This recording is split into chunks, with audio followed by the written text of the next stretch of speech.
Irmãos, a graça e a paz, tudo bom? Estou aqui gravando aqui esse vídeo, né? Na verdade, é uma breve reflexão, né, na palavra de Deus, e eu queria aí saudar os irmãos com a graça e a paz do Senhor Jesus, né? E pedir a Deus, né, para que Deus possa falar conosco através da sua palavra, nesse momento. Então, eu queria fazer essa reflexão baseado no texto de Hebreus, capítulo 12, os versículos de 1 a 3. Diz assim a palavra de Deus.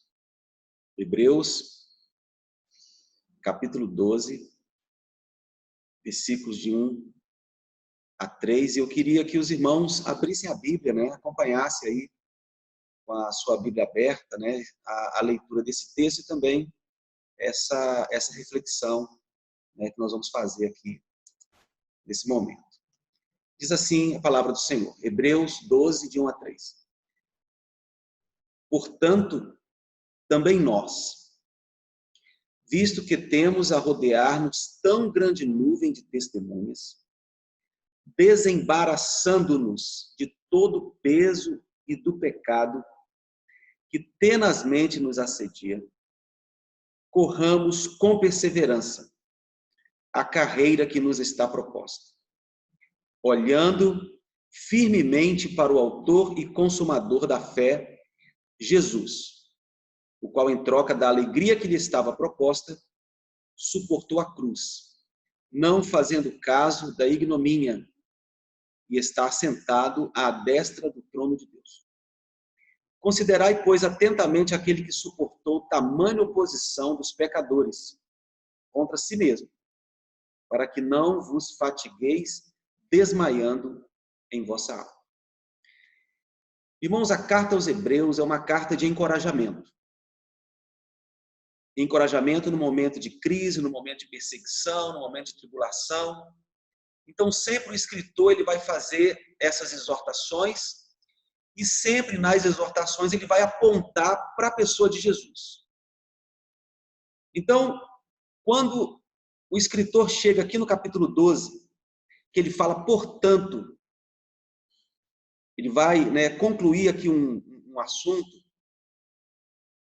ele quer, na verdade, fazer referência, quando ele usa essa palavra, portanto, no versículo 1, ele está fazendo referência àquilo que ele falou no capítulo 11. Ou seja, aqueles homens e mulheres, né, que exerceram a fé e que foram tementes a Deus, mesmo diante das dificuldades, das tribulações e problemas. São essas pessoas que fazem parte da tão grande nuvem de testemunhas. Quer dizer, a gente está cercado de testemunhas. São essas testemunhas que ele menciona no capítulo 11, né, que alguns erroneamente chamam de heróis da fé. Eu falo erroneamente porque o conceito de herói, na verdade, não é um conceito bíblico, teológico. O conceito de herói é um conceito grego, é um conceito mitológico grego. Então, quando se pensa dentro desse conceito mítico grego, essas pessoas, na verdade, não são heróis. São homens e mulheres que temeram a Deus e viveram pela fé. Então, a palavra herói não é uma palavra que vem, né, do vocabulário bíblico, é uma palavra que vem do conceito grego, tá? Mas, para a gente tem que entender que essas pessoas que viveram pela fé no capítulo 11 são homens e mulheres tementes ao Senhor, que enfrentaram dificuldades, né? Quando se fala herói, parece assim uma coisa, né, uma coisa fantástica, uma coisa, né, lá de outro mundo, mas não, essas pessoas foram pessoas igual a mim, igual a você, que viveram pela fé, temeram a Deus, né, e foram aqui, são testemunhas por causa disso, porque eles viveram pela fé e se tornam o que exemplos também para a gente estar vivendo pela fé da mesma forma que eles viveram. Eu queria destacar aqui nesse texto que nós lemos 4 palavras. Na verdade, são 4 verbos. Tá? O primeiro verbo que eu queria destacar, que o escritor aqui ele fala, é esse aqui, desembaraçando-nos de todo o peso e do pecado. Por que ele fala peso? Desembaraçando-nos de todo peso. Tem coisas na vida do cristão que não é pecado. Tem coisas na vida do cristão que ele não quebrou nenhum mandamento, nenhuma lei, né? Nada assim, ele não agiu em desobediência, mas é peso na vida dele. Às vezes uma lembrança do passado pode se tornar um peso, se afetar a sua vida, se afetar o seu ministério. Às vezes é um pensamento, né? Uma preocupação. Então, irmãos, tem coisas na vida do cristão que é peso. E a Bíblia fala para a gente nos desembaraçarmos desse peso, ou seja, a gente tem que sair dele. A gente tem que vencer, que sair desse peso, não é?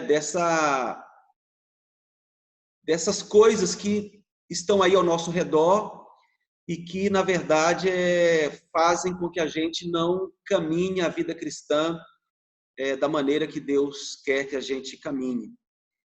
Agora, só que a Bíblia fala de peso e a Bíblia fala de pecado, tá? Então, a Bíblia fala de peso e a Bíblia fala de pecado. Porque tem coisas que, na verdade, são pecados na vida do cristão. Falta de perdão, né? Fofoca, adultério. Isso a Bíblia claramente chama de pecado. Então, existe o peso, que é aquilo que não é pecado, mas que atrapalha a nossa vida. E existe o pecado em si, que é uma desobediência ao mandamento do Senhor. O que a Bíblia, o que o escritor aos Hebreus ordena que façamos? Desembaraça. Sai disso. Se é uma coisa que te aflige, em nome de Jesus, né, tira essa coisa da sua vida, de alguma forma, desembaraçando-nos de todo peso e pecado. É para lançar fora essas coisas diante de nós. É para nós ficarmos livres na presença do Senhor. Você falar, Senhor, eu estou livre na tua presença, eu quero te servir, eu quero te amar. Então, tira essas coisas do seu coração, tira essas coisas da sua vida, desembaraçando-nos de todo peso e do pecado que tenazmente nos assedia, ou seja, está ao nosso redor. Às vezes, irmãos, a gente nem precisa sair de casa para essas coisas tentar nos assediar. E a Bíblia fala para a gente vigiar, para a gente nos desembaraçar dessas coisas, né? Porque a Bíblia também fala, né, que o nosso inimigo anda ao derredor como leão, querendo nos tragar, né? E a palavra de Deus nos ordena a nos, né, livrar desse mal, desse peso do pecado, tirar isso da nossa vida. Por que o escritor fala isso? Porque ele vai falar de uma corrida. E não se pode correr, né? Ele vai aqui, a figura talvez aqui seja de um atleta. Um atleta, um corredor, ele não vai correr com peso. Não tem como ele correr livremente com peso. Então, por que a gente tem que tirar o peso e o pecado da nossa vida? Porque nós temos um projeto, nós fazemos parte de um projeto de Deus. E nós estamos caminhando debaixo desse projeto. A Bíblia fala assim, ó, corramos com perseverança a carreira que nos está proposta. O que eu queria falar aqui, nesse momento, é que nós fazemos parte de um projeto de Deus, de um plano perfeito de Deus. Eu, você, né, a igreja. Então, corramos com perseverança. É por isso que não pode ter peso na nossa vida. É por isso que nós temos que nos livrar do pecado na nossa vida. Por quê? Porque nós fazemos parte de uma carreira, de uma corrida. E essa corrida foi proposta pelo próprio Deus. E nós não podemos correr com peso, nós não podemos correr com pecado. Então é para nós nos desembaraçarmos de todo o peso e pecado que tão de perto nos assedia, para que nós possamos correr livremente, né? Andar livremente no propósito e no projeto de Deus para as nossas vidas. E, irmãos, essa corrida ela é feita com perseverança. Por que é feita com perseverança? Porque tem barreiras, tem obstáculos, tem problemas, tem tribulações. E quando fala com perseverança, significa que não importa se essas barreiras vão aparecer. Não importa se esses problemas vão aparecer. Eu vou continuar a minha carreira, a minha corrida. Por quê? Porque essa carreira que nos está proposta foi estabelecida pelo Senhor. Corramos com perseverança. Ou seja, eu não vou parar. Você não vai parar, porque você vai correr com perseverança. Amém? E essa corrida, ela é feita com perseverança e com foco. Corramos com perseverança, ou seja, eu vou vencer as barreiras, eu não vou parar. E eu vou correr também com foco. Que foco é esse? Eu vou correr olhando para o autor e consumador da nossa fé. Eu vou correr com perseverança, ou seja, eu não vou parar, e eu vou correr olhando. Eu vou olhar firmemente, eu vou ter um foco. Eu não vou tirar esse foco de Jesus. O meu foco é Jesus, o meu olhar firme está em Jesus. Eu não vou tirar os olhos dele. Eu não vou olhar para Jesus e fazer uma coisa aqui. Olhar para Jesus e fazer outra coisa ali. Não. Eu vou olhar para Jesus firme. Eu vou fazer tudo aqui, irmão. Vou fazer tudo aqui, ó. Estou fazendo. Estou fazendo e estou olhando. Estou fazendo e estou olhando para Jesus. Estou fazendo e estou olhando para Jesus. Porque se eu tirar o foco de Jesus e focar os olhos nas coisas, a minha corrida vai ser prejudicada e vai ser um impedimento para que eu possa continuar a minha carreira. Eu vou continuar com foco em Jesus Cristo, né? Agostinho tem uma frase muito interessante.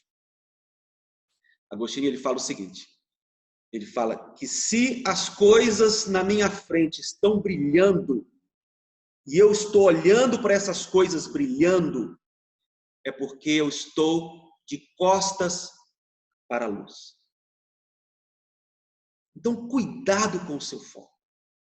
Ele quer dizer com isso o quê? Que as coisas desse mundo não podem tomar o brilho da real presença de Deus na nossa vida. Então, eu vou fazer todas as coisas aqui, eu vou trabalhar, eu vou estudar, mas o meu foco continua sendo Jesus. Eu vou fazer as minhas atividades, mas eu estou olhando para Jesus. Eu não vou olhar para Jesus no momento e fazer uma coisa em outro momento. Olhar para Jesus em outro momento e fazer outra coisa em outro momento. Eu vou fazer tudo olhando para Jesus, olhando firmemente. Eu não vou tirar o foco de Jesus. Irmãos, que esse seja o nosso propósito como igreja do Senhor. Olhar firmemente para Jesus, porque as notícias vão tentar tirar esse olhar. As pessoas vão tentar tirar esse olhar. Os vídeos que você recebe, alguns vídeos que você recebe, vão tentar tirar o seu olhar de Jesus. Então, como que eu vou fazer essa corrida? Como que eu vou correr? Corramos, diz o escritor aos Hebreus. Eu vou correr com perseverança, vou vencer as barreiras e vou olhar firmemente para o autor e consumador da nossa fé. Quer dizer, o autor, ele é o início da nossa fé e ele é a finalidade da nossa fé. Ele é o propósito da nossa fé. Em Jesus começa a minha fé e o propósito da minha fé, a finalidade da minha fé é Jesus Cristo. Então, entre um campo e outro está a pessoa de Jesus em relação à fé. E por que ele fala de fé? Por causa dos tantos exemplos que ele citou no capítulo 11. dos vários exemplos de fé. Sem fé é impossível agradar a Deus. E o início de tudo isso é a pessoa de Jesus. A nossa fé está firmada em Jesus. E o que ele fala sobre Jesus? Ele fala que Jesus trocou. Trocou a alegria que lhe estava proposta. Quer dizer, ele trocou aquilo que estava proposto para ele poderia permanecer na glória, do mesmo jeito, mas ele encarnou. Suportou a cruz. Ele não fez caso da vergonha. E Deus o exaltou sobremaneira que lhe deu o nome que está acima de todo o nome. Ele está sentado à destra do trono de Deus. Então nós podemos passar momentos de tribulação. Nós podemos passar momentos de angústia. Mas o nosso propósito final é estar diante do Senhor, diante de Jesus Cristo. Versículo 3. O que o escritor fala aqui no versículo 3? Ele fala, considerai. Considerai. Pois atentamente aquele que suportou tamanha oposição dos pecadores. Ou seja, ele está falando, considera Jesus. Que Jesus ocupe a reflexão do nosso pensamento. Que Jesus ocupe as nossas ponderações. Considerai aquele. A gente tem que refletir sobre uma pessoa. Essa pessoa é Jesus Cristo. Então, o que ocupa o seu pensamento? O que ocupa as suas ponderações, as suas reflexões? A Bíblia fala, considerai Jesus. Olha para ele, considera ele. Por quê? Porque ele suportou oposição. Se ele suportou oposição, o escritor aos Hebreus fala que ele pode ter misericórdia de nós quando nós sofremos tribulações. Então, o texto diz, considerai, pois, aquele que suportou tamanha oposição. Por que a nossa reflexão, nosso pensamento tem que estar fixo na pessoa de Jesus? Para a gente não desmaiar. Para que não vos fatigueis, desmaiando em vossa alma. Primeiro vem a fatiga, o cansaço, e depois vem o desmaio. Ou até mesmo a morte. No caso de uma carreira cristã, seria a morte espiritual. Então, como que ele nos adverte? Ele nos adverte falando, olha para Jesus. Pensa sobre ele. Reflete sobre ele. Para um pouco de refletir sobre as notícias. Para um pouco de refletir sobre os decretos do governo. Reflete sobre a pessoa de Jesus. Para que você não desmaie. Para que você não se canse. Para que a sua fé seja revigorada a cada momento, a cada dia na presença de Deus. Irmãos, o que ocupa o nosso pensamento? O que ocupa a nossa reflexão? Que seja Jesus. Que seja a pessoa de Jesus. Então, a gente tem que olhar, a gente tem que ver essas testemunhas lá, essa tão grande nuvem de testemunhas, no capítulo 11, e ver que eles foram homens e mulheres de fé e servem de exemplos para nós. Nós temos que nos desembaraçar de todo o peso, de tudo aquilo que atrapalha a nossa vida e do pecado também. Nós temos que correr a carreira que nos está proposta. Como que eu vou correr essa carreira? Com perseverança. Vai vir dificuldade? Vai. Vai vir problema? Vai. Mas nós vamos perseverar na presença do Senhor. Eu vou olhar para Jesus firmemente. Olhando para Jesus, para o autor e consumador da nossa fé. Ou seja, eu não vou tirar o foco. Eu não vou perder o foco de Jesus. Eu vou continuar olhando para Ele. As coisas vão tentar me atrapalhar. As notícias vão tentar me atrapalhar.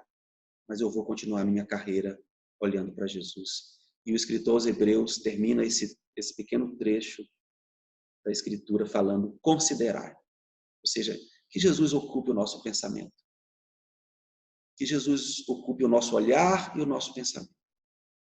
nós possamos considerar Jesus, que nós possamos refletir sobre Jesus, para que nós não venhamos a desmaiar, não venhamos a nos cansar.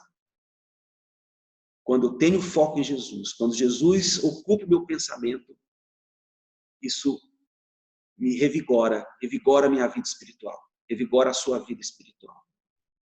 Amém, irmãos? Que Deus abençoe a sua vida, que Deus te fortaleça com essa palavra. Olhe para Jesus, firma o teu pensamento em Jesus, fixa o seu olhar em Jesus.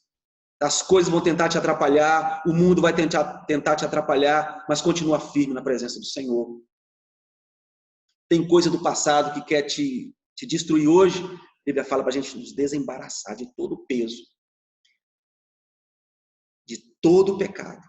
Para quê? Para que nós possamos correr livremente a carreira que nos está proposta pelo próprio Senhor. Olhando firmemente para Jesus, considerando, pensando em Jesus. Amém? Irmãos, que Deus possa abençoar a sua vida, que Deus possa te fortalecer nesse momento assim tão difícil, para todos nós. Que Deus possa nos abençoar, fortalecer a nossa vida e que o nosso foco continue, hoje e sempre, sendo Jesus Cristo, o Filho de Deus, o autor e consumador da nossa fé. Amém? Então, que Deus abençoe a sua vida, que Deus fortaleça aí a igreja, os irmãos, os pastores, a liderança, os líderes da igreja, em nome do Senhor Jesus. Eu queria orar pela sua vida nesse momento. Amém? Se você puder, curve a sua cabeça, vamos orar juntos. Pai, em nome de Jesus, obrigado pela tua palavra, Senhor, que nos ensina a olhar firmemente para Jesus Cristo. Senhor, que o Senhor possa nos abençoar, possa nos fortalecer com essa palavra. Senhor, que possamos deixar todo o peso e todo o pecado. Que o Senhor possa ser o foco do nosso olhar e que o Senhor ocupe o nosso pensamento e a nossa reflexão. Em nome de Jesus eu te peço. Amém e amém. Irmãos, que Deus abençoe a sua vida, Que Deus abençoe aí a sua casa, a sua família, em nome de Jesus. Amém? Que Deus abençoe. Glória a Deus.